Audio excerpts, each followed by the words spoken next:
Hello there, friends, and welcome back to Imagine with Royce. If you're new here, hello and welcome. My name is Royce. I'm a painter, sculptor, and a collector.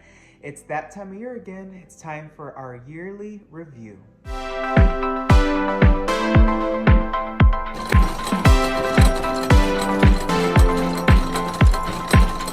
All right, so a lot of you may or may not know if you're new to this channel or not, but I am a painter, sculptor, and a collector, and wow, this year in particular, I collected a lot, I created a lot, and I definitely have some exciting news and some life-altering news. You know, a lot happened this year.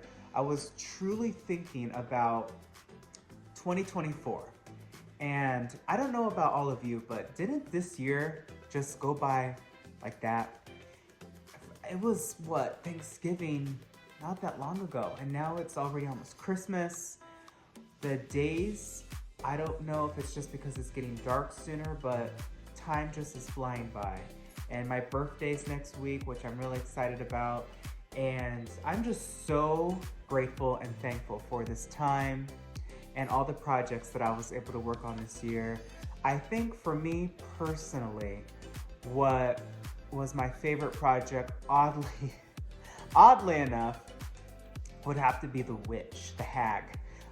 You know, she was a prop or a audio animatronic that truly did scare me when I worked on her at the park, and just the character itself when I was growing up. So for me to be able to conquer my fear definitely was an exciting one. I loved doing the Pinocchio set. You know, this year I kind of went above and beyond and built actual sets for these figures, so they have an atmosphere and an environment to be displayed in, which obviously is very space consuming, and I don't have all of that luxury of space for, you know, such things, but I did what I could, and you know, I think that it turned out great. Peter Pan's Mermaids was another really fun project to work on. Just challenged myself this year, truly, and I also worked on the Yeti. That wasn't, unfortunately, a video that I was able to produce and make in full, but here's some, you know, clippets of me creating the Yeti. He's outside right now, and you know, my neighbors are like, how did you do that? Or where did you get that? I'm like, I made him. You made him?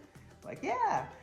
So it's always fun to create stuff and put it outside and have, you know, your local neighborhood appreciate it as much as my audience here on YouTube. So this year, wow, I have a project coming up in the next week or two. You should have it on here. I'm gonna be making Little Leota. I actually became really good friends with a very well-known actor, and he wants Little Leota, so that's what I'm making. Let's see, next year, what do I have in store? I truly do want to create some life-size pirates. I want to recreate the jail scene. That's still in my mind, that's still in my heart, so I may do that. Let's see, what else? It's harder now because I have a son, I have a family, and it's just a different energy here. It's definitely a little bit more time consuming, so even decorating the house was different this year. A lot of people actually comment on my Instagram and on here if you guys want like to do a house tour. You know, that's not really my niche or my channel's vibes, but if you want to see it, let me know. I think it'd be really fun to do a holiday one because it's all decked out right now and all Christmassy. I hope everybody had a wonderful Thanksgiving, by the way. It's been that long, and I just saw some Disney news that, you know, the Snow White trailer dropped. What does everybody think about that? I think it's going to be fantastic. I think some parts of the character designs, specifically the dwarfs, could have used a little bit more TLC, but as we all know, it was rushed because it actually was supposed to be 7 magical friends opposed to 7 dwarfs. So I think Disney learned a lot this year.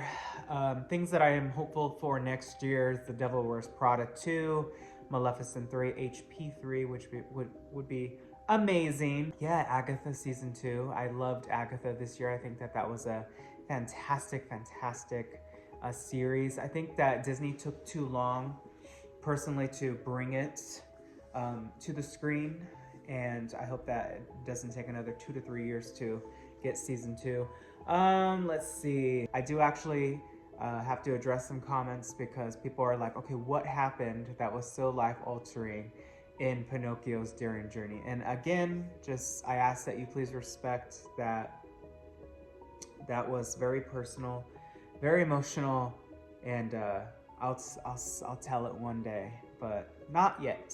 I want to keep you hooked for a little bit. I also got to meet M this year. I think that was pretty cool back in March. So for those of you that don't know, her channel's It's M, and she just does like lifestyle, life blogging, and you should definitely go check out her channel. I will link it below. She is one of the most sweetest, humblest, just good energy, good vibe people I've ever met. And her husband Chris is equally as fascinating, and I was super excited to get to have coffee with them.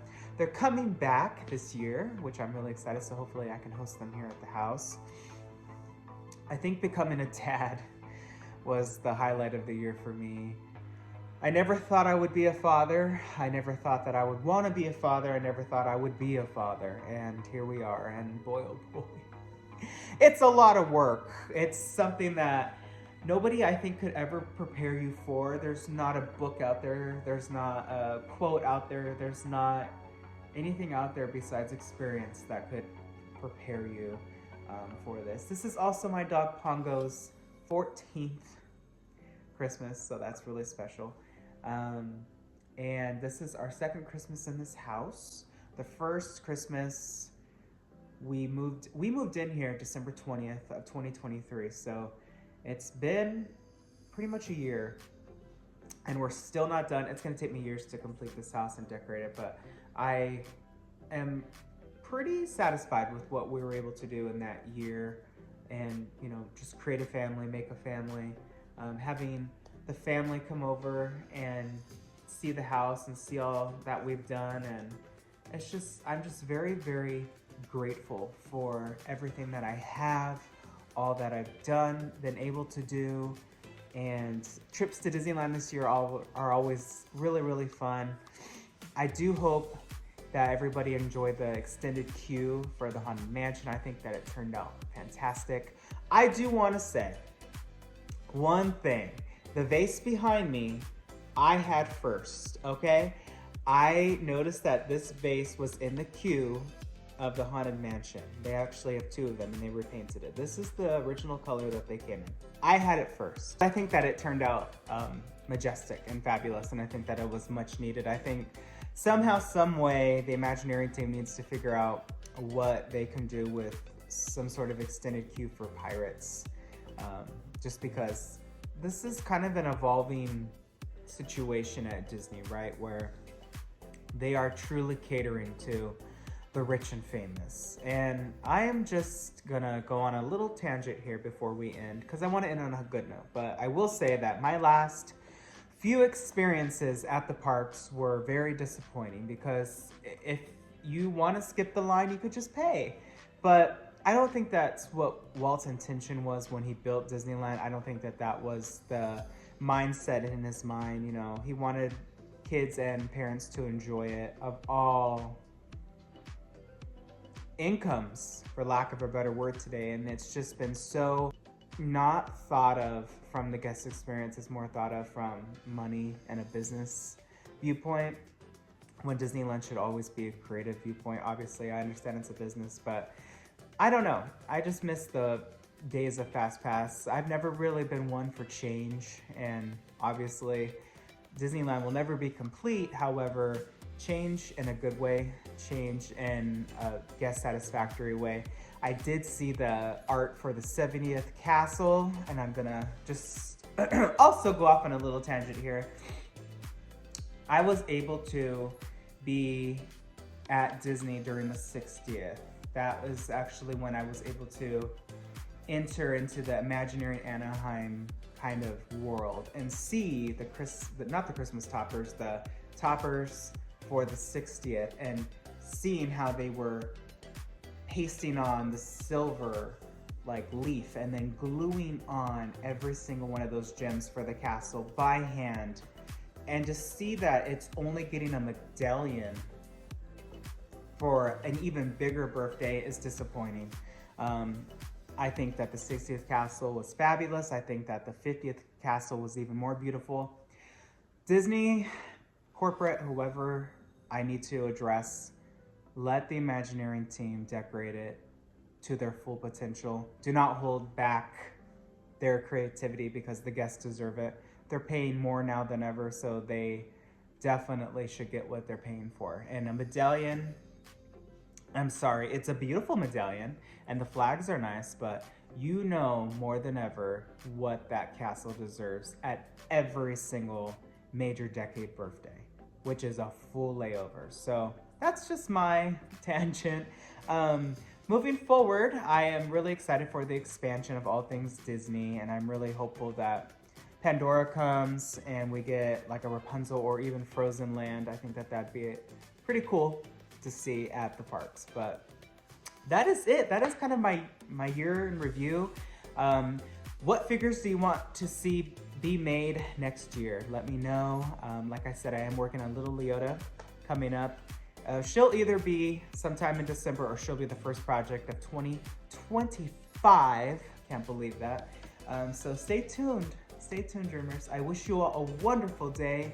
Be nice to one another, and always remember, dreamers, not only to follow your dreams, but to chase them. Later.